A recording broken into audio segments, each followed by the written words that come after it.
Olá, seja muito bem-vindo. Tá começando agora mais um cotidiano para todo o Brasil, diretamente dos estúdios da Rede NGT, aqui no Rio de Janeiro. Eu sou Rafael Braga, você já me conhece e sabe que todos os dias, a partir das 6h30 da tarde, eu estou aqui trazendo temas que fazem parte do seu cotidiano de maneira muito simples, fácil e que você aí de casa entenda.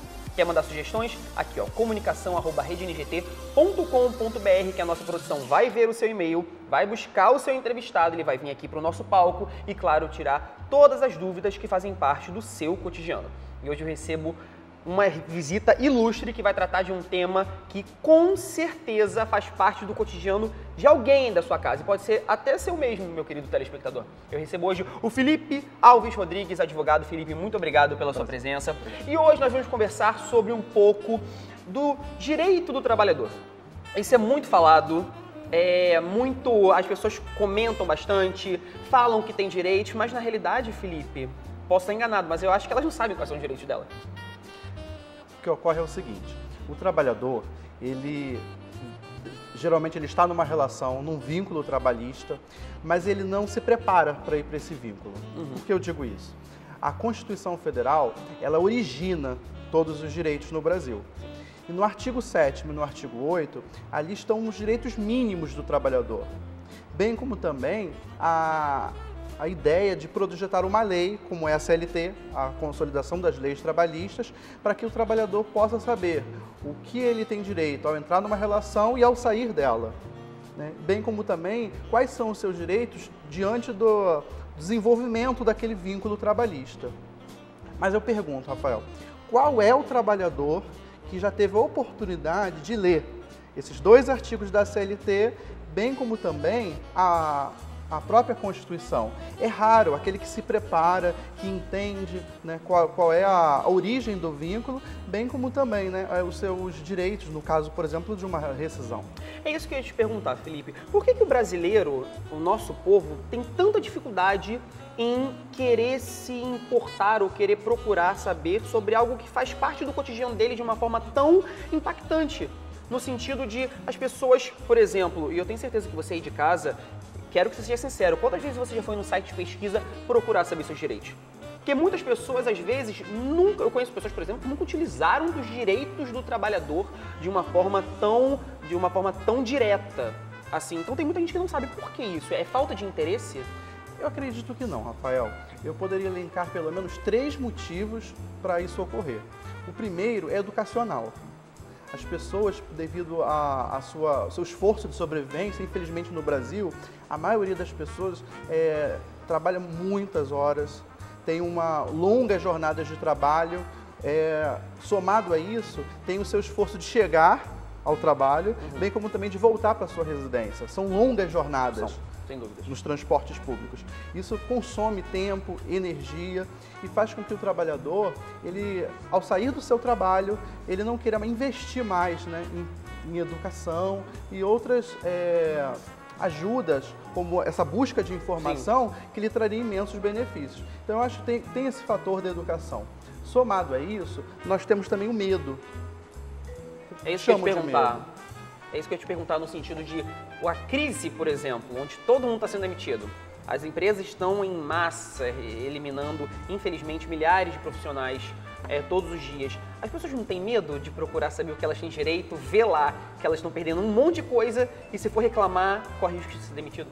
Exatamente. Tem um medo de ser demitido pelo atual patrão, pela atual empresa em que ela está vinculada, mas também tem o medo de, ao sair daquela empresa e ingressar em uma outra, de certa forma haver uma comunicação, né, de um empregador para o outro: olha, esse funcionário, esse trabalhador, ele costuma colocar na justiça. Sim. Esse é um medo ainda, que ainda está muito latente ainda no empregado. E aí ele não busca os seus direitos. Outro dia mesmo, no meu escritório, apareceu um cliente que ele estava exatamente nessa situação. As horas extras dele não eram pagas, o salário dele estava atrasado e ainda assim ele expressou o temor de ingressar com uma ação judicial.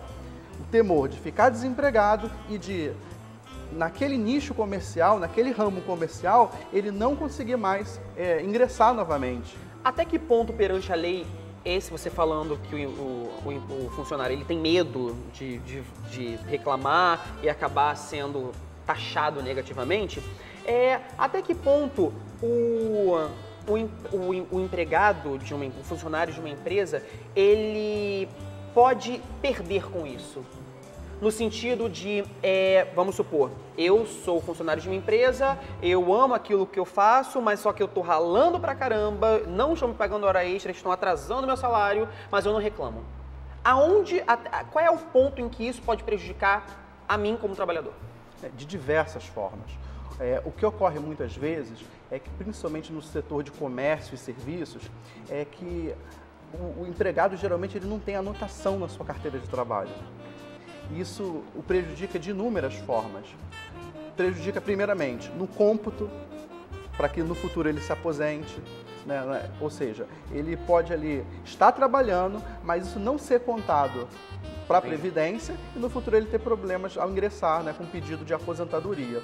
O segundo, horas extras, eles podem estar numa situação em que ele esteja passando por algum dano moral, um assédio moral no trabalho, e ele, por exemplo, ou não se dá conta disso, ou não consegue expressar, né, o seu direito diante do trabalhador. E se o empregado, por exemplo, ele aceitou não receber horas extras? Existe essa possibilidade? Não, legalmente isso não é possível. Embora hoje em dia você possa falar um pouco da flexibilidade das leis trabalhistas, a flexibilidade das leis trabalhistas é uma ideia puramente econômica. A Constituição e a CLT, ela não permite que o empregado ele abra mão dos seus direitos. Entendi. Então ele não pode estar numa relação, trabalhar horas extras, né, há um limite, né, para que essas horas extras elas sejam feitas e, sendo feitas, elas têm que ser remuneradas. Entendi. Felipe, me tira uma dúvida. Hoje eu acredito que a maior parte da população esteja sofrendo com esse problema. Devido à crise econômica brasileira, muitos empregadores eles estão atrasando o salário dos seus funcionários. Estão atrasando de uma maneira em que, por exemplo, eu conheço pessoas próximas a mim que estão demorando a receber 45 dias de atraso o salário. De acordo com os direitos do trabalhador, qual é o prazo que eu tenho para receber um salário que não foi depositado, que não foi dado a mim no dia? A lei diz que o empregador ele tem até 10 dias para depositar o seu salário. Se esse prazo ele for ultrapassado, o que o empregado ele pode fazer? Ele pode entrar com pedido de rescisão por conta do empregador e ele vai ter todos os seus direitos garantidos. Entendi. Eu estou cumprindo aviso prévio no trabalho, correto? O que o empregador deve fazer? Porque muitas pessoas, eu conheço empresas, por exemplo, que eles liberam o funcionário. Eles não precisam cumprir o aviso prévio, porque o funcionário ele fica desmotivado, ele fica triste, ele não tem vontade de trabalhar, ele começa a falar mal da empresa dentro da empresa, porque ele sabe que ele vai embora, então ele quer colocar mais pessoas aliadas a ele. Eu estou falando de uma realidade, não estou falando que todos são assim, mas eu estou falando que muitas pessoas que você conheça também pode fazer desse tipo, como você também deve conhecer. O que o empregador deve fazer com um funcionário que está cumprindo aviso prévio e que mesmo assim também comete irregularidade no trabalho? Eu acho que o empregador ele deve tomar um cuidado. Primeiro, é que ele deve delegar uma pessoa, um outro trabalhador, para assumir as funções desse trabalhador, de forma que haja uma coerência. Esse trabalhador ele vai ter a sua carga horária reduzida, a fim de que ele possa procurar um outro emprego, uma outra posição no mercado de trabalho. No entanto, as funções que ele exercia, ele precisa fazer uma transferência de conhecimento ou mesmo de habilidades para aquele novo funcionário que vai ocupar a sua posição. Entendi. Mas como é que eu faço, agora eu falo até mesmo como gestor de uma empresa, como é que eu faço que, mesmo que um funcionário meu esteja cumprindo aviso prévio, os últimos momentos dele da empresa sejam mais leves, menos dolorosos, menos sacrificantes para ele? Tanto para ele quanto para o próprio gestor da empresa. Eu entendo. O empregador ele pode adotar diversas estratégias, como por exemplo, como eu já lhe disse, é a redução das horas de trabalho. Outra é oferecer para ele uma carta de recomendação, para que essa carta ela seja apresentada em outra empresa e daí ele possa obter, né, uma vaga de forma mais fácil. Essa diminuição na carga horária, ela é lei no sentido de, por exemplo, quando eu vejo algumas situações de aviso prévio, diminuição da carga horária, ou você tem direito a faltar durante 5 ou 7 dias. Isso está na lei ou isso é uma coisa que a empresa determina para ela, na filosofia dela? Não. No Instituto, né, do aviso prévio, na CLT, está prevista uma diminuição, sim, na jornada de trabalho. Isso vai permitir justamente a realocação desse funcionário numa outra empresa. É notório que esse funcionário ele vai precisar de tempo para pesquisar, para ir numa eventual entrevista e até mesmo se preparar de alguma forma para ocupar essa nova posição. Entendi. Muitos brasileiros, eu vi uma pesquisa recentemente num canal de TV a cabo, que 35% dos brasileiros, eles trabalham no período noturno. Eu achei isso, na minha concepção, muito engraçado, porque, por exemplo, eu já morei nos Estados Unidos e lá 60% trabalham no período noturno. E para mim o Brasil passava para mim uma característica de ser um país mais diurno, com maiores é óbvio que maiores empregados trabalham durante o dia, mas é uma porcentagem muito alta para trabalhadores à noite. Por conta disso, e até mesmo por conta de adicionais, muitos empregados noturnos estão sendo transferidos para o período diurno. Ele perde o direito do adicional noturno diretamente, ou ele tem que ser avisado, ou ele recebe pelo que ele trabalhou? No sentido de, você está hoje executando o seu período noturno e aí o empregador chega para você e fala assim, a partir de amanhã você está de dia. O que ele tem que fazer?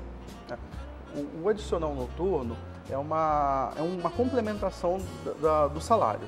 Ele não incorpora a verba trabalhista. O que ocorre é que o funcionário tem que ser avisado com determinada antecedência para que ele possa organizar melhor o seu tempo e as suas energias.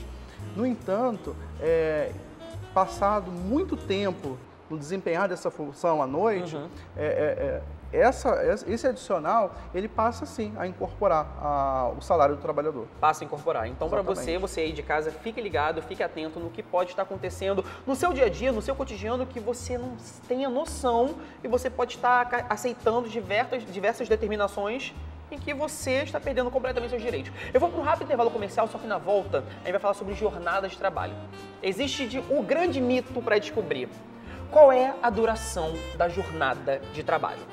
Fica comigo que eu volto rapidinho, porque hoje o Felipe faz parte do nosso cotidiano.